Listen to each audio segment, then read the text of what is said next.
Finally, totoo na to. Miss Janice Nabida. Hello, good evening po. Kaloka EJ, muntik na akong malobat, doon ako kinakabahan na wala akong May phone ba? May battery pack ako. Okay, go ahead. Before I ask the cast, I'd like to give credit to the producers, kay Ma'am Rizel at saka kay Sir Keith. Kasi para silang may sariling film fest sa dami ng mga artista nila. And knowing kung gaano kahirap ang industriya ngayon, yung nabigyan nila ng trabaho, this film festival, sobrang nakakatuwa na talagang itinutuloy nila yung legacy ni Mother Lily. Oh, I love you, Miss Janice, for the question. Ayan, EJ, natuwa ka na ba sa question? Oh, of course.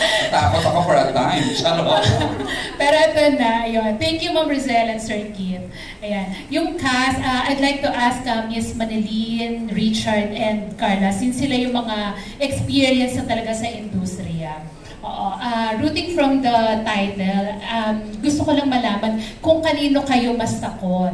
Kung sa evil spirits or sa evil person o people. And tanong ko na rin, i-segue ko na rin yung number 2 question ko para makapag-record ako doon. So, para mahawakan ko yung phone ko. Yung number 2 question ko, have you been a victim of an evil person and how did you deal with him or her? Total evil origins naman tayo. Pasok. Miss Manilyn, Richard, and Miss Carla. Parang mas nakakatakot yung nakakaharap mo talaga. Yung evil person. Hindi totoo. Kasi yun pwede ka talagang saktan. Although, yun naman din hindi mo nakikita, nakakatakot din. Kasi pwede ka rin naman nilang saktan. Pero yung resulta na naibibigay sa'yo ng direktang pananakit, parang mas nakakatakot yun. Yung kaharap mo, katabi ko, gano'n, diba? Yung lapit na gano'n. Naibitin mo sa akin, tas ganyan. Oo. Parang mas nakakatakot yung evil person. Kung naging victim na ako ng isang evil person, wala akong naaalala. Pero alam ko na maraming dati na may gustong gawin na hindi maganda, gustong sabihin na hindi maganda, pero hindi naman natuloy. So, okay na yun. Thank you po. Di ba parang walang ka-issue sa Miss Manilyn? Di ba, Miss Janice, the last 3 decades mo, even more, di ba? 5 years old ka, parang sa regal ka na. 43 years na this year. Wow! And counting. Miss Carla? Mas takot po sa tao, yung evil na mga tao. Kasi... Vocal kasi nito. Yes, evil na tao kasi ang dami po nila sa paligid. Oh! Tsaka hindi po sila nakukuha sa dasal. Hindi po medyo mahaba po yung buhay, mga ganyan ba. So kaya pupunta to?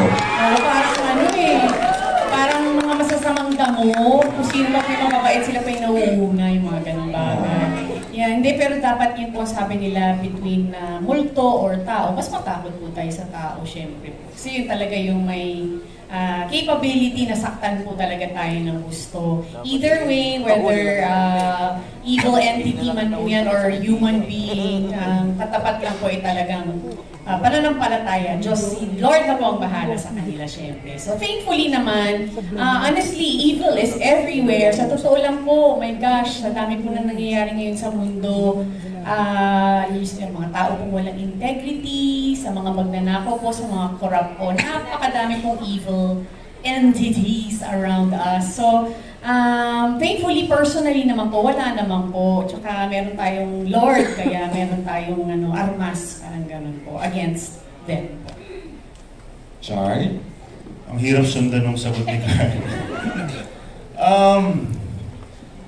Siguro para sa akin, yung evil spirit kasi can go into any person.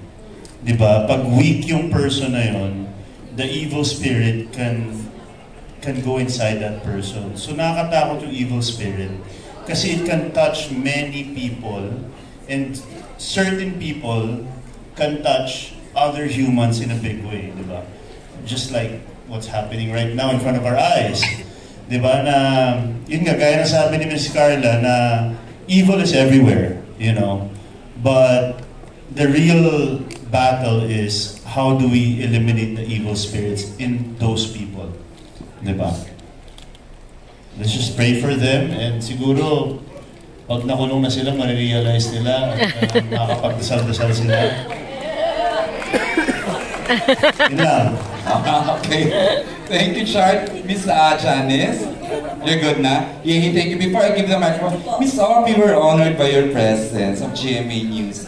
You have some questions? Oh, she doesn't have. Before I give the mic, we'll entertain 3 more questions. And that will come from Miss Kate Adahar, Alex Rosas, and I understand Don Del Sermino, who is later na. Sige, doon na lang kay Miss Kate Adahar na muna tayo. Nakapabigay kay Miss Kate ng Random Republica for her set of questions.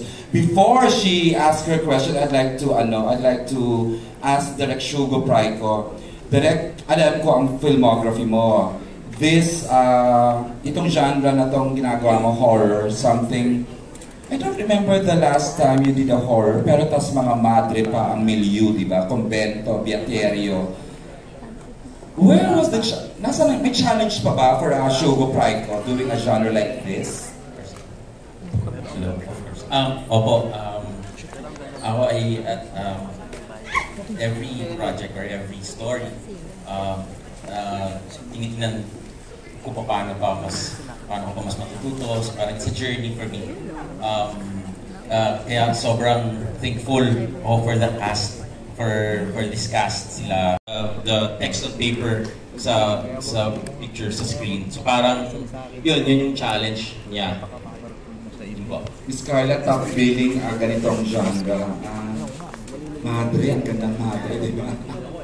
Little something pa about your episode. Maganda po dun kasi parang pag madre po, makikita natin very holy, very pure, yung ganun po. Pero dito po, medyo, syempre gagawin po namin dark.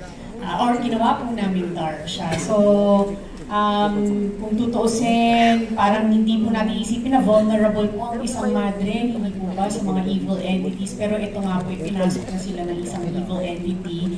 So, tingnan natin kung yun nga po. Actually, kita naman na po kung anong nangyari. Hindi po ba nag-start sa Beaterio po talaga. Umabot hanggang future po talaga itong evil entity. Ganun siya kalakas po. So, maganda din po yun. Honestly, yung pagkamadre. Maganda po yung atake na ang holy, ang linis po nilang tingnan, pero sisirain po yun. The servants of God, tapos kasi ng iri-iri, when you say madre, di ba? May katakot-takot. Okay, I am now ready to give the microphone kay Miss Kate for her questions. Hi, good evening. My question is for Richard and Carla. As 2 of the lead stars, ano na lang yung mabibigay niyong assurance sa moviegoers who will allocate their Christmas budget for this film? Assurance, you know, from the beginning of this project, talagang, you know, I'm very thankful to Mr. Sel and Attorney Keith, because parang right now yung film industry natin really needs a boost, diba? Parang ang advocacy namin is to really get people back into the cinemas. You know, we're doing our best here to Shake, Rattle and Roll to get moviegoers back into the cinemas, to get families back into the cinemas this Christmas. And that was really the goal. That was really the vision for this. We did everything we can to give a good quality film. And for this film, I think yung moviegoers natin, sulit yung babayad nila. It's like they're watching 3 films in one, and then star-studded pa. Look at all the cast members here. At hindi po ito lahat. Kulang pa po ito. Dapat po mag-extend ng isa pang tablado doon. Pero yes, I think sulit po ang magiging budget ng moviegoers natin sa Shake, Rattle and Roll. It's the only horror film ngayong Christmas. I think we can bring the entire family, you know. I think there's something for each member of the family dito sa Shake, Rattle and Roll. So, yeah, let's hope for the best, and let's hope for the best for the entire Metro Manila Film Festival. I hope it becomes a successful year for film, and, you know, I'm rooting for all the films this Christmas. Yeah, and welcome back again sa big screen, Chart.